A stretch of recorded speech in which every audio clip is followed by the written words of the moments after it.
Hi, everyone. This is an outline of John Hick's An Irenaean Theodicy, which is named after St. Irenaeus, who lived in the 2nd century of the Common Era. John Hick, on the other hand, lived from 1922 to 2012. And this essay of his can be found in this book, which I've included at the top of the outline there. And what he's attempting to do here is apply ideas, theological ideas from Irenaeus, to the modern day problem of evil. So let's go ahead and jump into the introduction. What is the problem of evil? And this quote comes right from the beginning of his essay, so I'll just read it. Can a world in which sadistic cruelty often has its way, in which selfish lovelessness is so rife, in which there are debilitating diseases, crippling accidents, bodily and mental decay, insanity, and all manner of natural disasters, be regarded as the expression of infinite creative goodness? In other words, how can there be an infinite, all-powerful, good God, and there be so much evil in the world? Let me just explain my highlights here. What I've highlighted are two types of evil that exist in the world. The red highlight is for the moral evil, that is evil that's carried out by human beings or human beings with intention. And the second is the green highlights, and that just those are examples of natural evils or just accidental things in the course of nature that occur that we regard as a type of evil. So then what is theodicy? Well, Hick says that the purpose of a theodicy is, quote, to explain how the universe, assumed to be created and ultimately ruled by a limitlessly good and limitlessly powerful being, is as it is, including all the pain, suffering, wickedness, and folly that we find around us and within us. What are the requirements of a good theodicy? Hick says there are two requirements. The first is that it's internally coherent. That means it doesn't involve any contradictions. And second is that it's consistent with the data, or in other words, doesn't contradict the sources of knowledge that we have in other realms, in other areas, like in science or history. And so he calls these two requirements the requirement of possibility and the requirement of number 2, plausibility. Then he says he's going to explore and expand on the Irenaean approach. So first off, the Irenaean approach is one where we're talking about person making. We live in a person making world. In other places, I think he refers to it as soul making. But what is this but a kind of evolutionary process where morally immature beings grow up to become morally mature beings? He contrasts this with an Augustinian approach, which has been throughout the centuries the majority view in Christianity, at least in Western Christianity. And that is the view that God created humanity starting with 2 perfect individuals, Adam and Eve in the Garden of Eden. And in their perfection, they had free will, but they chose to use their freedom poorly and morally fell into sin. And that's the explanation of in Christian theology of our human condition. But he criticizes this view, saying it's implausibly pre-scientific. Most people, he thinks, would reject this view nowadays. So he needs to develop this different type of view, which is the purpose of this essay. He says it's pre-scientific because it involves the existence of Adam and Eve. Second, he says it's problematic because it says that the cause of natural evils like earthquakes, forest fires, and the like, the cause of those things is human sin. He thinks most people wouldn't accept that today. He also thinks that the stories in the Bible are incredible and difficult to believe, and most people today now believe in evolution, and so he thinks that the Augustinian approach needs to go. The Irenaean approach involves 2 stages to creation. The first off is creation in the image of God, and by this he means a creature capable of knowing God, not a perfect creature, but one that's capable of knowing God, of growing and morally developing into someone who knows God. And second, the creation in the likeness of God. By this, he says, quote, intelligent, ethical, and religious animals are being brought through their own free responses into what Irenaeus called the divine likeness. So we are becoming more like God in the course of our life.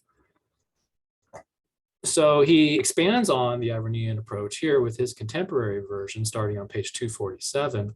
He says that we come into the world with autonomy or freedom, and the beginning state of our being is not knowing God. We come into the world at a so-called epistemic distance from God. If God were completely present and unhidden and clear to us, then there's a question, I think he means, that would we really be free? Or would his presence be so overwhelming that we would be coerced into doing the right thing?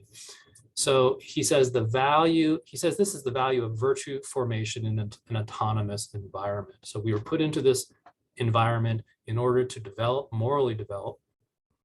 And he's, I think, making an assumption here, and that assumption is, quote, the judgment that a moral goodness that exists as the agent's initial given nature without ever having been chosen in the face of temptations to the contrary is intrinsically less valuable than a moral goodness that has been built up over time through the agent's own responsible choices in the face of alternative possibilities.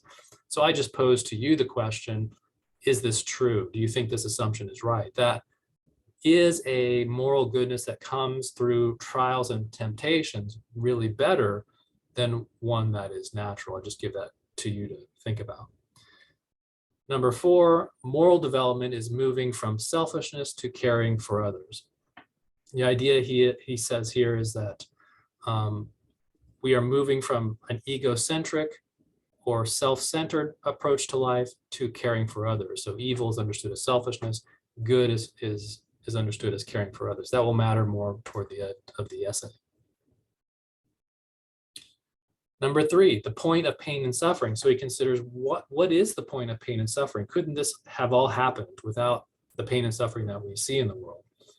So he says, letter A, this is an appropriate environment for moral development. In fact, going on to B here, he draws an analogy to an intellectually challenging environment. He thinks that it would be impossible for us to learn or know things without being in an intellectually challenging environment. In the same way, it would be impossible for us to develop morally without us being in a challenging moral development, which includes pain and suffering. So he thinks a pain-free existence is incompatible with moral growth. David Hume, among others, he mentions, assumed God would want to protect his creatures from pain and suffering, and so wouldn't put them into a world that had pain and suffering, but he disagrees with that. He says such an assumption overlooks the fact that a world in which there can be no pain or suffering would also be one without moral choices, and hence no possibility of moral growth and development. So I just ask you something for you to think about. Is pain and suffering necessary for moral growth, or is it possible to grow and develop morally without this amount of pain and suffering? Next, he considers just the sheer quality or quantity of evil. So the objection is the sheer amount and intensity of both moral and natural evil is unnecessary for person making. That's an objection he considers. And his answer to that objection is, trust in God, even in the midst of deep suffering, for in the end we shall participate in the divine kingdom. So the idea is that no matter how terrible the suffering is, the theist or the Christian believes that the one who endures, who trusts in God, will make it to the end and see the divine glory. Another answer to this objection is, if we could see that this is the right quality or quantity, then this would undermine the purpose of person making. In other words, if it weren't a mystery on why this amount of or intensity of evil in the world existed, then we might not be able to, the conditions wouldn't be right for us to develop morally. We wouldn't be living in a state of mystery, and the divine purposes would be too clear, and that would violate our autonomy. The question I pose to you here is, are these answers adequate?